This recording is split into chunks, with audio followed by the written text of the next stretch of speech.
안녕하세요. 서울시립과학관 온라인 토요과학 강연에 오신 것을 환영합니다. 저는 오늘 사회를 맡은 서울시립과학관 문소영입니다. 한국연구재단과 함께하는 온라인 토요과학 강연, 이번 강연이 올해 세 번째인데요. 오늘은 바이러스의 선물, 트로이의 목마라는 주제로 강연을 들어보려고 합니다. 오늘 강연은 30분 동안 진행이 되고요. 그 후 30분간 질의응답 시간을 가질 예정입니다. 강연하시는 동안 궁금하신 사항들은 서울시립과학관 유튜브 댓글창에 남겨주시면 2부 질의응답 시간에 답변을 드리도록 하겠습니다. 그리고 토요과학 강연 만족도 조사를 진행 중에 있습니다. 유튜브 댓글창으로 올라오는 링크를 클릭하셔서 만족도 조사를 부탁드립니다. 신종 코로나 바이러스로 우리의 생활 모습이 많이 바뀌었죠. 무엇보다 마스크 착용과 손 소독은 습관화된 것 같은데요. 이게 다 눈에 보이지 않는 바이러스 때문이겠죠. 오늘 모실 고려대학교 이해라 교수님은 분자 바이러스를 연구하고 계십니다. 무시무시한 바이러스의 선물이라니 믿기지가 않는데요. 이해라 교수님을 모시고 이야기를 들어보도록 하겠습니다. 강연에 앞서 이해라 교수님을 먼저 소개해 드리도록 하겠습니다. 이해라 교수님은 고려대학교 생명정보공학과에 재직 중이시고요. 연구 분야로는 바이러스의 감염 기전 및 선천 면역 조절 기전 규명, 그리고 그 외에 바이러스에 대한 연구를 하고 계십니다. 박수와 함께 이해라 교수님을 모셔보겠습니다. 안녕하세요, 교수님. 안녕하세요. 연구 현장 소구로를 통해서 미리 찾아뵀었는데요. 그 영상을 통해서 듣기로는 바이러스를 더 많이 알면 바이러스로 질병을 치료할 수 있다는 말씀을 하신 것 같은데 그게 정말인가요? 네, 그렇습니다. 오늘 강연을 통해서 네. 말씀드리도록 하겠습니다. 네. 그렇군요. 오늘 강연 내용이기도 하군요. 무시무시한 바이러스의 선물이라니 믿기지 않는데 오늘 강연 정말 기대가 됩니다. 네, 네. 오늘 우리 삶에 공존하는 바이러스 이야기에 대해서 기대하셔도 좋습니다. 네. 그러면 강연 잘 부탁드리겠습니다. 네, 감사합니다. 네. 코로나19 또는 코비드 19이라고 이야기하죠. 이런 코비드 19 팬데믹 시대에 살고 있는 우리에게 바이러스란 아마도 감기나 또는 컨테이션과 같은 영화 속의 무시무시한 바이러스로 여겨질 것이라고 생각이 되어집니다. 하지만 바이러스가 꼭 무시무시한 바이러스만은 아닙니다. 오늘 여러분들하고는 그 바이러스가 우리에게 어떤 답변을 들려줄 수 있는지, 어떻게 트로이의 목마로 작동할 수 있게 되었는지에 대한 이야기를 좀 해볼까 합니다. 이게 안 넘어갔네. 바이러스가 얼마나 오랫동안 인류와 함께 공존해 왔는지 한번 그 역사 속의 이야기들을 통해서 살펴보고자 합니다. 이집트에 가면 그 테이블 스톤이라는 것이 있는데요. 스톤 테이블에 있는 제사장의 다리를 보면 지팡이를 들고 계십니다. 그 제사장의 다리가 약간 절뚝거리는 모양을 띠고 있는 것을 볼 수 있는데 그 이유는 폴리오 바이러스 감염에 의한 소아마비 때문입니다. 또한 히포크라테스는 허피스 바이러스라는 이름을 명명하였습니다. 허피스 바이러스라고 하시면 여러분들은 뭘까라고 궁금해하실 텐데 여러분들이 공부를 너무 열심히 하시면 입술 주변에 포진이 발생하기도 합니다. 그 포진을 일으키는 바이러스가 바로 허피스 바이러스입니다. 그 포진을 일으키는 바이러스를 셰익스피어는 로미오와 줄리엣에서 블리스트 플러그라는 표현을 쓰기도 하였습니다. 이처럼 바이러스는 우리와 함께 굉장히 오랜 시간 동안 공존해 오고 있습니다. 바이러스가 그럼 뭘까요? 여러분들이 알고 있는 바이러스를 조금 더 학문적으로 좀 정의를 해볼까 합니다. 바이러스라는 용어는 라틴어의 포이즌이라는 단어에서 유래되었습니다. 이 바이러스를 크게 두 가지 특성으로 분류해 볼 수 있는데요. 하나는 나노파티클이라고 정의해 볼 수 있습니다. 또 다른 하나는 바이러스는 절대적 숙주 기생 생명체다라고도 정의해 볼 수 있습니다. 바이러스가 왜 나노파티클일까라고 궁금해 하실 텐데 세포를 테니스 코트에 한번 비교해 볼게요. 세포가 테니스 코트 사이즈라고 하면 바이러스는 테니스 코트에 존재하는 그런 테니스 코트에서 저희가 테니스를 치는 그 테니스 볼에 비교하시면 될 것 같습니다. 그렇다고 하면 바이러스가 얼마나 작은 사이즈일까 여러분들이 상상해 보실 수 있을 것 같습니다. 이처럼 세포는 여러분들이 과학 시간에 보셨던 그런 일반적인 현미경을 통해서도 관찰 가능하지만 바이러스는 일렉트론 마이크로스코프라는 것을 이용해서만 확인 가능할 정도로 굉장히 작은 사이즈를 갖고 있습니다. 그래서 이런 바이러스를 저희는 나노파티클이다라고 명명을 합니다. 자, 두 번째 보이시는 절대적 숙주 기생 생명체. 왜 바이러스에 절대적 숙주라는 숙주 기생이라는 표현을 썼는지 한번 말씀을 드려볼까 합니다. 어떤 분은 바이러스는 무생명체다라고 이야기해요. 그 이유가 바이러스 표면에 있는 이런 프로테인들과 그 다음에 바이러스 지놈을 구성하는 뉴클레오 애시드로 구성되어 있는 즉 DNA나 RNA 덩어리로만 구성되어 있으면 세포에 감염되지 않으면 그런 DNA와 프로테인의 덩어리 또는 RNA와 프로테인 덩어리이기 때문에 무생명체라고 이야기합니다. 하지만 이 바이러스가 세포에 감염되어지게 되면 자손을 증식하고 또 변이를 유발하는 그런 생명체로서의 기능을 합니다. 따라서 바이러스는 숙주가 존재하지 않는다라고 하면 그냥 단백질과 DNA 또는 RNA 덩어리에 불과합니다. 따라서 바이러스는 절대적으로 숙주에 기생해야만 하는 생명체라는 그 명명을 할 수가 있겠습니다. 파라사이트라고 기억을 해주시면 어떨까 합니다. 자, 이런 바이러스가 우리 몸에 어떻게 감염되어지는지 그 감염 경로를 잠깐 살펴보면은요. 일반적으로 바이러스들은 호흡기를 통해서 감염되어집니다. 여러분들이 지금 겪고 계시는 사르스 코로나2 바이러스, 그 다음에 최근 뉴스에서 이슈화되고 있죠. 독감 백신이요. 그런 독감 바이러스, 즉 인플루엔자 바이러스의 경우에는 호흡기를 통해서 감염됩니다. 이 호흡기가 바이러스가 감염되는 주요 경로이기도 합니다. 또 어떤 바이러스들은 이렇게 소화계를 통해서 감염되기도 하고요. 또 다른 바이러스들은 비뇨계를 통해서 감염되기도 합니다. 어떤 바이러스들은 눈의 점막에 감염되는 바이러스도 있고요. 모기가, 즉 매개체가 저희를 바이팅함으로써 혈관 안에 바이러스를 넣게 되면 감염이 되어지기도 합니다. 이렇게 저희 몸으로 들어온 바이러스는 크게 세 가지 단계의 라이프 사이클을 갖고 있어요. 처음에 바이러스가 숙주세포를 인지하고 그 숙주세포에 있는 존재하는 리셉터를 인지해서 세포 안으로 들어오는 단계를 저희는 엔트리 단계다라고 이야기합니다. 엔트리를 거치게 되면 아까 말씀드렸던 그런 프로테인 덩어리들, 즉 코트를 잇고 있는데 그 프로테인을 저희는 캡시드라고 이야기를 해요.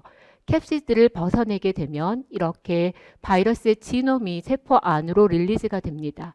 그때부터 바이러스는 자신의 자손을 증식하기 위해서 복제를 이루고요. 복제가 끝나게 되면 다양한 단백질들을 만들어내고 그 단백질들, 즉 다시 코트를 입는 거죠. 캡시드로 지놈을 코팅하고 난 다음에 바깥으로, 세포 바깥으로 방출되는 크게 세 가지 단계를 갖고 있습니다. 이렇게 바이러스는 자신의 생활주기사 동안 숙주와 굉장히 밀접한 상호작용을 통해서 자손을 만들어내고 그 숙주에 적응하기 위해서 변이를 유발하고 있습니다.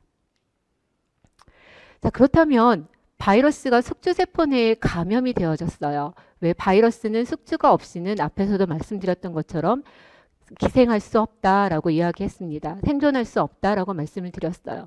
그럼 바이러스가 질병을 유발하는 게 바이러스가 정말 원하는 걸까요? 한번 생각해 보시면 어떨까요? 사실 바이러스는 숙주세포 내에서 질병을 유발하길 원하지 않습니다. 또는 숙주가 괴사하거나 사멸하기를 원하지 않습니다. 왜일까요? 기생하는 생명체이기 때문에 기생할 수 있는 공간이 없다고 하면 바이러스의 생존 자체가 흔들리기 때문입니다. 그렇지만 바이러스가 앞에서 말씀드렸던 것처럼 숙주를 건들므로써 일종의 교통사고를 유발하는 거죠. 저희가 운전을 할 때 사고가 나기를 원하지 않는 것과 마찬가지로 바이러스도 숙주 안에서 어떤 사고를 유발하기를 원하지 않습니다. 그 사고로 일어나는 것이 우리가 알고 있는 질병들이고요. 그 질병이 예를 들어 보면 아까 처음에 말씀드렸던 그런 입술 주변에 일어나는 발진이 있을 수 있고요. 뭐 소두나 수두나 홍역, 감기 또는 뭐 대상포진과 같이 마일드한 병증 등을 유발하기도 합니다. 하지만 어떤 바이러스는 숙주세포 안에 들어가서 암과 같은 굉장히 시비어한 병증 등을 유발하기도 합니다. 자, 암은 비정상적이면서 지속적인 세포의 성장으로 인해서 일어나는 병증을 암이라고 합니다. 이런 암에 대한 정의를 잠깐만 여러분들하고 해보면 일반적으로 정상 세포의 경우에는 이 세포 주기 상태가 잘 유지가 됩니다. 즉 세포에 문제가 없을 때 복제가 일어나고 세포가 복제 시에 예를 들자면 뮤테이션이나 돌연변이 등등이 일어나게 되면 세포 주기의 특정 스테이지를 스탑시켜서 픽세이션을 하는 등 세포 주기를 굉장히 타이트하게 컨트롤하고 있는 반면에 종양세포의 경우에는 이런 세포 주기가 컨트롤되지 않습니다. 그래서 언제 멈춰야 되고 언제 픽스를 해야 되는지를 결정할 수 없기 때문에 그냥 지속적으로 이렇게 무한대로 성장하는 게 일종의 암이라고 생각하시면 좋을 것 같습니다. 바이러스가 세포에 감염돼서 이런 암들을 유발하는 것을 알아낸 그런 히스토리가 있는데요. 한번 좀 그 히스토리를 살펴보면서 여러분들이 하고 좀 살펴볼까 합니다. 자, 여기 보이시는 분이 페이턴 로이슨이라는 분입니다. 이분이 처음 연구하신 바이러스가 RSV라는 바이러스예요. 이 RSV를 로이스 사코마 바이러스라고 합니다. 사코마라고 하면 피부 부분에 암을 유발하는 경우를 저희는 사코마라고 이야기하는데 그래서 이 바이러스를 RSV라고 명명을 하셨어요. 자, 처음에 이분이 어떻게 RSV를 발견하게 됐냐면 종양 닭에 있는 사코마가 형성된 거를 보게 됐고 그걸 그라인드 시켰습니다. 조직을 떼어서 갈아서 박테리아가 필터업을 한 그런 여과지에다가 통과를 시켜서 받아냈어요. 박테리아가 암을 유발할 거라고 생각을 했었는데 이 여과지로 받아낸 것을 건강한 닭에게 주입시키고 난 다음에 살펴봤더니 암이 생성되는 것을 확인할 수 있었습니다. 즉 트랜스미셔블하다라는 게 즉 암을 앓고 있던 닭에서 새롭게 건강한 닭에게 바이러스를 전달시켜 어떤 트랜스미셔블한 아이를 전달시켜서 암을 유발했다라고 해서 이건 아마 바이러스에 의해서 암이 유발됐을 거다라고 처음 밝혀나게 됐고 이런 연구를 통해서 노벨상을 수상을 하시게 됐어요. 또한 바이러스 연구자들을 보시면 굉장히 많은 분들이 노벨상을 수상하신 것을 볼 수 있습니다. 그 이유를 오늘 아마 강의를 통해서 여러분들하고 조금 더 이야기를 해볼 수 있을 것 같습니다. 자, 앞서서 말씀드린 것처럼 종양 바이러스는 세포 내의 신호 전달 체계들을 조절해서 종양을 형성할 수밖에 없습니다. 즉 바이러스가 세포 내에 감염돼서 자선 바이러스를 생성하는 과정 중에 즉 자신의 복제를 하는 과정 중에 다양한 신호 전달 체계를 건들게 됩니다. 그 신호 전달 체계를 잘못 건들다 보니 앞서 말씀드린 것 같이 차사고를 유발하게 돼요. 차사고가 유발되어지면서 어떤 신호 전달 체계들이 촉진되어지느냐, 즉 보시는 것처럼 세포가 성장할 수밖에 없는 그로스에 관련되거나 아니면 분화에 관련되는 신호 전달 체계들이 지속적으로 성장과 분화가 될 수밖에 없도록 건드려짐으로써 세포가 지속적으로 성장하게 되어집니다. 이로 인해서 종양 바이러스가 종양을 형성하게 되는 거죠. 자, 지금까지 제가 말씀드렸던 것은 이제 바이러스가 암을 유발한다라는 걸 로이슨이 발견해냈다라는 이야기를 말씀드렸습니다. 자, 종양을 유도하는 데는 굉장히 다양한 요인들이 있는데요. 그 중에 약 20%가 바이러스에 의해서 유발되어집니다. 굉장히 많은 퍼센트이죠. 그런데 이런 종양을 유도하는 바이러스는 현재 7가지밖에 알려져 있지 않아요. 그리고 이 7가지 중에서 하나를 제외한 나머지 6가지가 모두 다 DNA 바이러스입니다. 여러분들이 알고 계시는 이머징 바이러스, 즉 사르스 코로나2나 인플루엔자 바이러스들은 다 RNA 바이러스예요. 이런 RNA 바이러스들이 종양을 유도하지는 잘 않습니다. 하지만 DNA 바이러스들이 주로 종양을 유도하고요. 저는 오늘 여러분들하고 카포시사코마 어소시에이티드 허피스 바이러스를 가지고 종양을 어떻게 유도하는지를 연구하고 그를 통해서 어떻게 저희가 바이러스를 억제하는, 즉 바이러스에 의해서 야기되는 캔서를 억제하는 물질을 찾아내는지에 대한 이야기를 좀 해볼까 합니다. 자, 일반적으로 바이러스를 가지고 공부를 할 때 저희는 이 2가지의 부분에 포커스를 맞춥니다. 즉 바이러스가 세포 내에 감염되면 세포는 어떻게 이런 바이러스를 제거할까? 반면에 바이러스는 이런 세포의 면역 시스템을 어떻게 제어할까라는 부분들을 연구하게 되고, 이 부분들은 바이러스와 세포의 숙주 상호작용을 이해할 때 있어서 반드시 필요합니다. 이런 과정을 통해서 바이러스가 새롭게 숙주의 신호전달 체계를 조절하는 그런 물질들을 발견해낼 수가 있고요.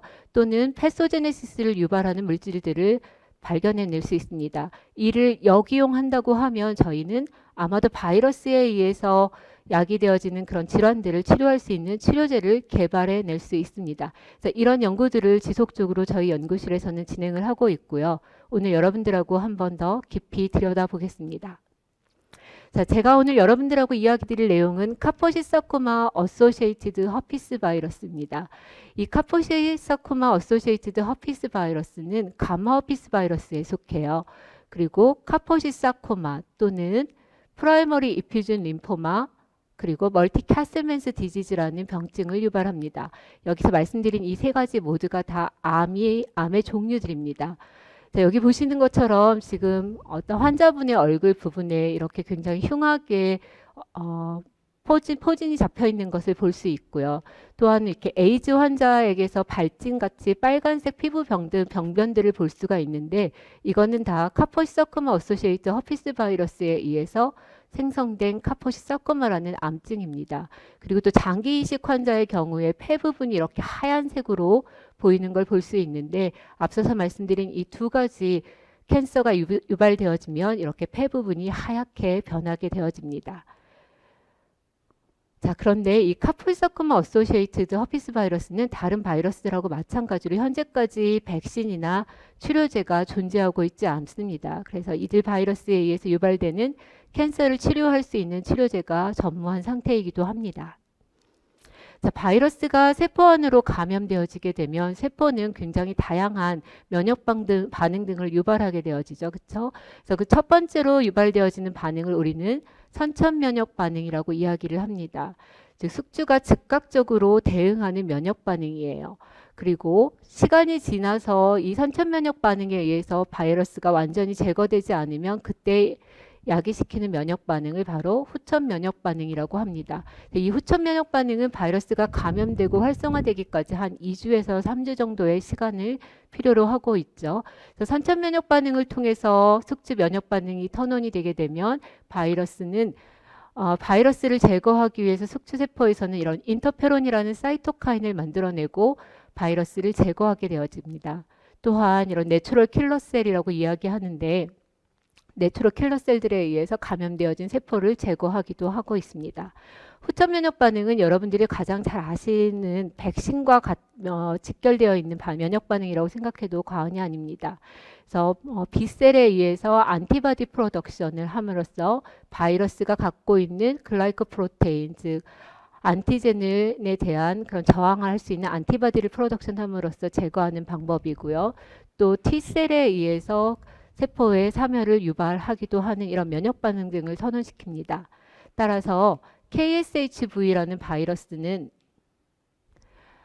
자신의 지놈 내에 굉장히 많은 유전자들을 보유하고 있습니다. 무엇을 하기 위해서 보유하고 있느냐? 이런 숙주가 갖고 있는 선천 면역 반응 또는 후천 면역 반응을 제어하기 위해서 다양한 단백질들을 갖고 있어요. 그래서 크게 두 가지로 한번 나눠볼 수가 있는데, 첫 번째는 숙주 단백질을 모방하는 형태입니다. 즉 숙주가 이미 갖고 있는 단백질을 바이러스가 흉내내는 거예요. 그래서 바이러스가 흉내내서 신호전달 체계에 들어가서 그 숙주 단백질이 하는 액션을 대신 취하는 방법을 택해서 숙주 면역 시스템을 교란시킵니다. 또 다른 방법으로는 바이러스가 숙주 단백질을 직접적으로 타겟해서 숙주 단백질의 기능을 억제시키거나 아니면 자신의 성장에 필요한 신호전달 체계를 턴온시키기 위해서는 증가시키기도 합니다. 이처럼 KSHV는 다양한 면역 조절 단백질을 갖고 있습니다. 네, 그래서 제가 오늘 여러분들하고 이야기할 바이럴 단백질은 여기 VIRF라는 단백질입니다. 또 다른 단백질은 라나라는 단백질을 가지고 여러분들하고 한번 이야기를 해볼까 합니다. 이 VIRF라는 단백질은 첫 번째 말씀드렸던 숙주 단백질을 모방하는 거예요. 아까 선천면역 반응에서 인터페론을 프로덕션해서 세포를 사멸시킨다라는 얘기를 잠깐 드렸었는데, 이 VIRF가 그런 인터페론 프로덕션 하는데 굉장히 중요한 세포 내 단백질과 유사한 단백질입니다. 또 다른 단백질 하나 라나는 후자인 경우입니다. 숙주 단백질의 기능을 제어함으로써 숙주의 신호전달 체계를 조절하는 방법입니다. 자, 그럼 어떤 내용들인지 한번 좀 살펴볼까요? 숙주의 어떤 그런 면역 반응을 조절하느냐를 여러분들하고 이야기를 해봐야 될 텐데 조금 낯설은 단어일 수도 있을 것 같습니다. 한국말로는 단백질 대사라고 이야기합니다. 영어로는 유비키틴 프로티아좀 시스템이라고 해서 UPS라고 불려지는데요. 우리 몸에는 굉장히 많은 단백질들이 존재합니다.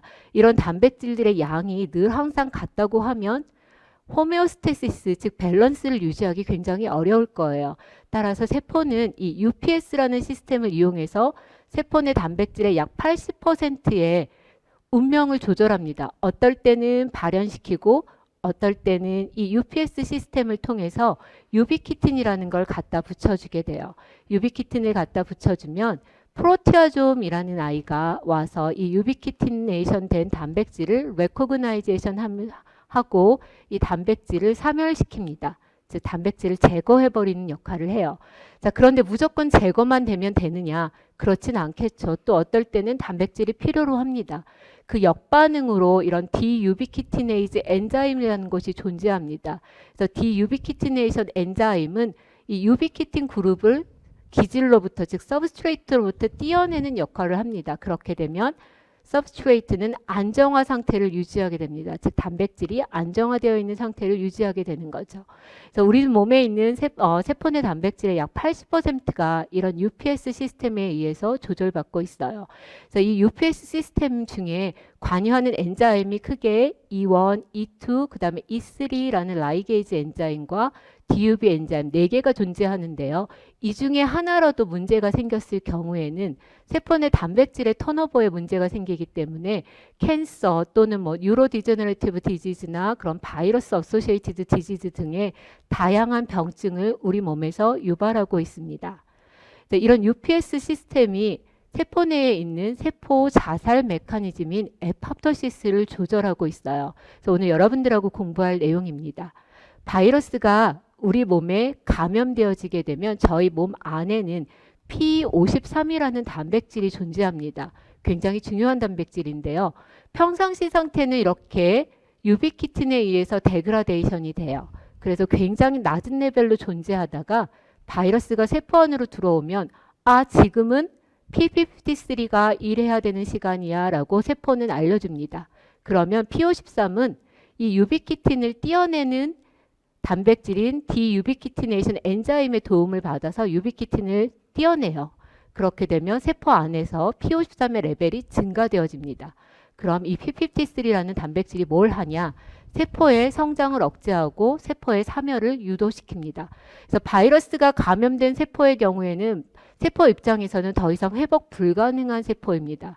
그러니 너는 그냥 죽는 게 좋겠어 라는 신호를 이 P53을 통해서 보냅니다. 그래서 저희가 한국말로 명명을 할 때는 세포 자살 메커니즘이다 라고 이야기를 합니다. 자, 이 P53와 바이럴 단백질의 연관관계를 어떻게 연구했는지를 잠시만 설명을 드리겠습니다. 옆에 애니메이션을 보시는 게 어떤 면에서는 조금 더 이해하기가 편하실 것 같은데요. 여기 VIRF라는 건 바이럴 단백질이에요.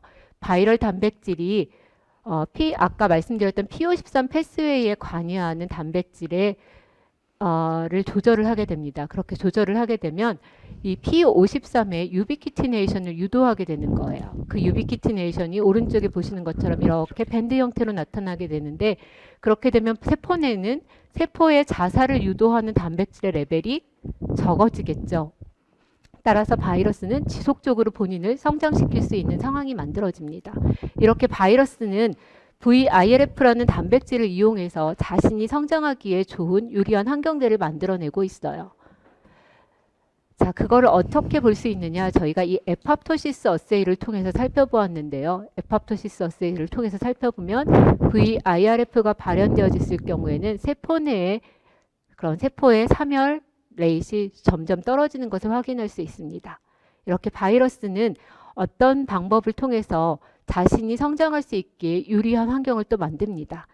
또 다른 한편으로는 이 바이럴 단백질이 다른 한편의 디유비키티네이션 엔자임의 기능을 억제합니다. 디유비키티네이션 엔자임의 기능을 억제한다고 하면 P53에서 유비키틴 그룹을 제거하지 못할 거예요. 제거하지 못하니 세포 내에는 P53의 레벨이 낮게 떨어질 수밖에 없는 상황이 되고 따라서 에팝토시스를 유도할 수 없는 상황을 만들게 되겠죠. 그러니 바이러스는 자신이 성장하기에 굉장히 좋은 환경을 만들고 있을 겁니다. 자, 그런데 저희가 이 연구를 하는 과정에서 하나 발견해낸 게 있습니다. 이 디유비키티네이션이라는 엔자임 자체는 아까 말씀드렸던 P53의 유비키틴 그룹을 제거하는 아이예요. 그래서 이 바이럴 단백질이 이 유비키티네이션을 제거하는 아이의 엔지미릭 액티비티를 어떻게 조절하나 봤더니 엔지미릭 액티비티를 저해합니다. 즉 디유비키티네이션을 유도하지 못하게 만드는 거죠. 자, 그 데이터가 여기에 있는데요. 그리고 나서 저희 연구팀에서 어떤 일을 했냐. 바이럴 단백질과 그 다음에 아까 말씀드렸던 디유비키티네이션 효소를 가지고 구조를 분석을 해봤어요. 구조를 분석해 봤더니 여기 루프 형태로 이렇게 결합하는 부분이 바이럴 단백질이 결합하는 리전이었습니다.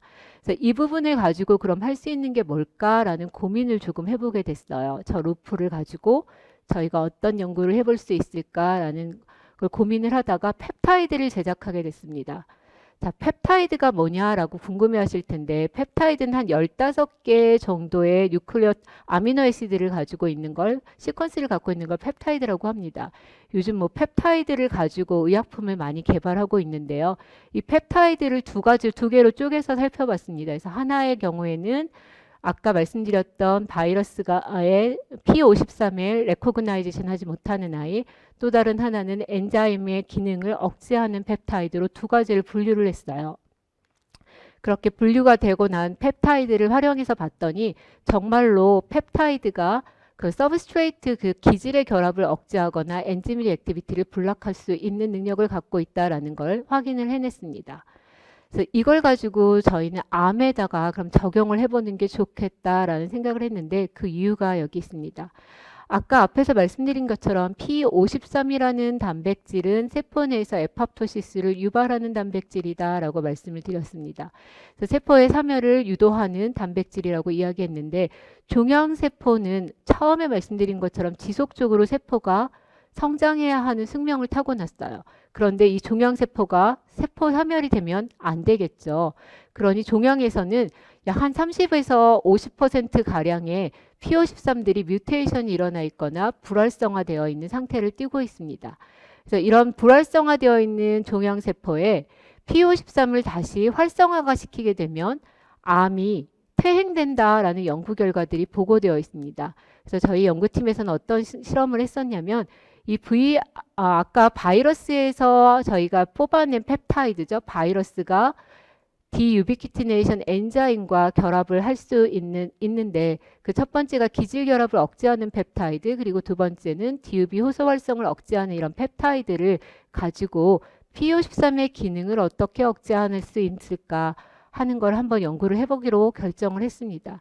그래서 이 펩타이드를 가지고 종양 억제 실험을 좀 해봤었는데요. 이 실험 과정을 좀 설명을 드리면, 자, 여기 보이시는 것처럼 이런 마우스가 있습니다. 그래서 종양 실험을 할 때는 마우스를 사용할 때 어떤 마우스를 주로 사용을 하냐면 스플린하고 사이머스가 거의 없는, 즉 B셀과 T셀이 거의 만들어지지 않는 그런 이뮨 디피션시 마우스를 사용합니다. 이 마우스에다가 아까 말씀드렸던 KSHV가 에 의해서 야기되어져 있는 그런 종양 세포를 인젝션을 시키게 됩니다. 근데 이때 이 종양 세포에 저희가 무엇을 달아주냐면 루시퍼레이즈에 의해서 발광할 수 있는 그런 물질을 달아주게 됩니다. 그렇게 마우스에 감염을 시키면 여기 보시는 것처럼 이렇게 높은 시그널을 나타내는, 즉 종양이 잘 유도되는 것을 확인할 수 있습니다. 이런 상황에서 바이러스에서 유래한 펩타이드를 그 종양에다가 찔러주게 되면 보시는 것처럼 이미지가 점점점 줄어드는 걸 볼 수 있습니다. 그래서 저희가 바이러스에서 유래한 펩타이드가 바이러스가 야기시키는 그런 캔서를 퇴행시키고 있다라는 연구 결과들을 이 실험을 통해서 얻어낼 수 있었습니다. 지금까지 말씀드린 내용을 조금 좀 정리를 해볼게요. 되게 장황하게 이야기를 드렸는데 KSHV라는 바이러스가 갖고 있는 단백질이 세포 내의 두 가지 단백질의 기능을 억제합니다. 따라서 이 바이럴 단백질은 세포 사멸을 유도하는 P53이라는 단백질의 레벨을 떨어뜨림으로써 바이러스가 잘 성장할 수 있는 그런 환경을 만들어줍니다. 반면에 이 바이러스 단백질에서 유래한 펩타이드를 가지고 펩타이드를 활용하면 이 펩타이드가 아까 결합했던 단백질의 기능을 억제함으로써 반대로 어떤 일을 벌이냐, P53의 레벨을 촉진시키는 역할을 합니다. 즉 증가시키는 역할을 담당하고 있습니다. 따라서 바이러스의 단백질과는 반대의 기능을 할 수 있는 그런 어떤 스트라타지를 저희가 이 연구 결과를 통해서 얻어낼 수 있었고요.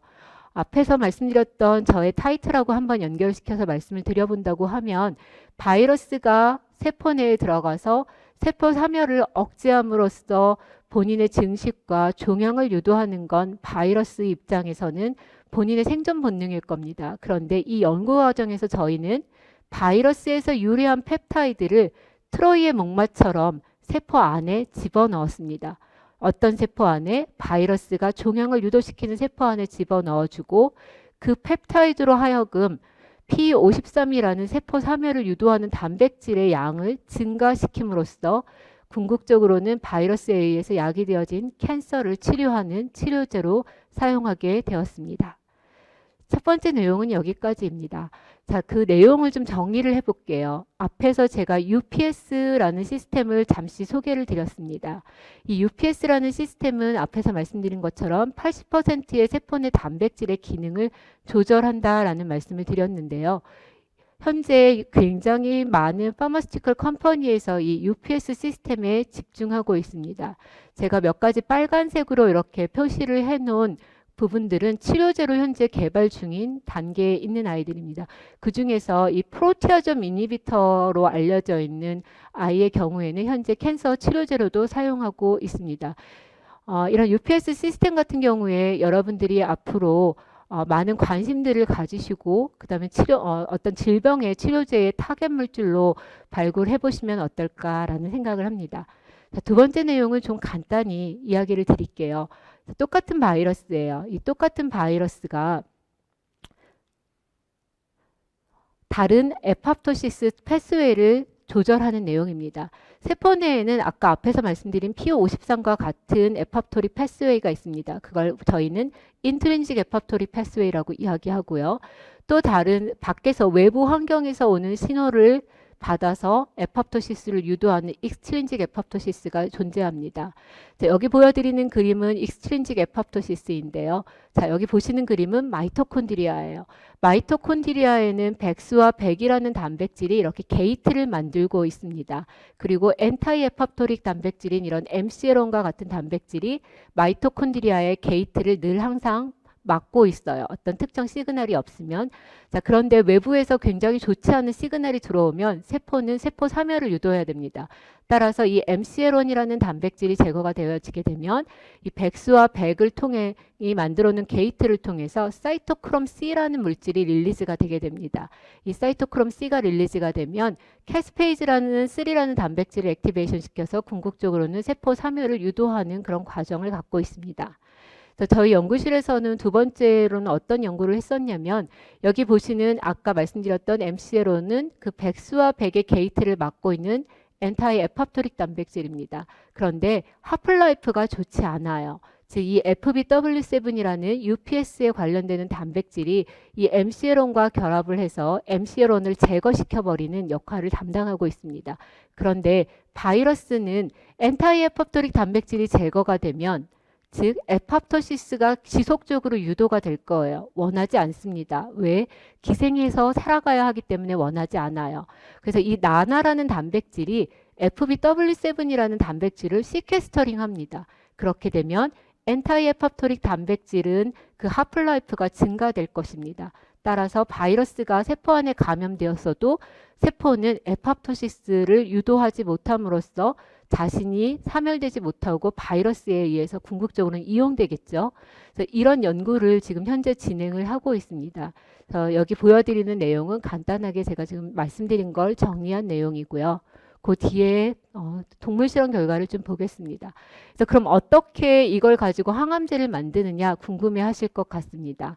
아까 앞에서 말씀드린 것처럼 그 MCL1이라는 단백질을 스테빌라이제이션 되는 거를 저희가 확인을 했습니다. 이 라나라는 바이럴 단백질이 UPS의 E3 라이게이즈를 리크루트 함으로써 세포 내의 MCL1을 증가시킨다라는 걸 확인했고 이게 종양 형성에 굉장히 중요하다라는 걸 확인을 했습니다. 그렇다고 하면 여러분이 캔서를 치료하는 스트라타제를 짠다고 하면 어디를 타겟하실 겁니까? 그래서 저희가 타겟한 건 이 MCL1이라는 단백질을 제거시킨다고 하면 캔서가 생성되지 않겠구나라는 생각을 했습니다. 그래서 MCL1의 이니비터를 사용을 해서 종양 실험을 진행했습니다. 자, 여기 보시는 왼쪽에 있는 마우스의 경우에는 오른쪽에 있는 마우스에 비해서 복부가 굉장히 팽창되어 있는 걸 보실 수 있는데요. 종양세포가 마우스에 인젝션을 하게 되면 이렇게 튜머리제네시스를 유도합니다. 앞에서 말씀드렸던 이 KSHV에서 생성되는 튜머의 특징 중에 하나가 복강 부분이 팽창하는 겁니다. 그래서 복수를 가득 차게 만드는 상태가 됐는데요. 이 마우스에 아까 말씀드린 MCL1의 이니비터를 치게 되면 노멀 마우스와 같은 형태를 띠고 있습니다. 즉 복수를 차게 하지 않는다라는 건 또 다른 한편으로는 종양을 제거시킨다라는 인디케이터가 될 수 있습니다. 그래서 이 연구를 통해서 저희가 바이러스에 의해서 형성된 종양을 제거할 수 있는 두 가지 방법을 제시를 지금 하고 있습니다.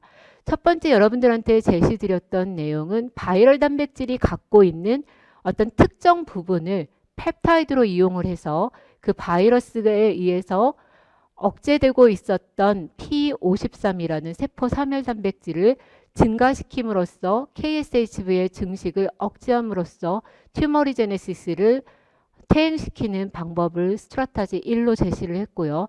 두 번째 여러분들께 보여드렸던 짧게나마 설명드렸던 내용은 라나라는 단백질을 이용해서 엔타이 에팝토시스, 즉 알팝토시스를 억제하는 단백질이 증가되어지는데 바이러스는 이걸 이용해서 종양을 유도합니다. 저희는 반대로 이 엔타이 에팝토시스를 유도하는 단백질을 억제시킴으로써 종양을 제거시키는 그런 스트라타지를 짜서 현재 종양 치료제 모델로 제시하고 있습니다. 그래서 제가 오늘 여러분들께 말씀드렸던 내용을 한 단어로 정리를 해볼 수 있을 것 같습니다. 여기 제가 지금 가져온 내용인데 지피지기면 백전 불패라는 단어입니다. 여러분들이 바이러스가 어떻게 숙주의 상호작용을 조절하는지를 잘 이해하고 계신다면 저희가 잘 안다고 하면 이를 역이용해서 바이러스를 제거하거나 또는 바이러스에 의해서 형성되는 그런 질병들을 치료할 수 있는 치료제를 개발하는 데 한 발짝 다가갈 수 있을 거라는 생각을 합니다. 제가 오늘 발표드린 내용은 여기까지이고요. 잠시 후에 질의응답 시간에 돌아오도록 하겠습니다. 감사합니다.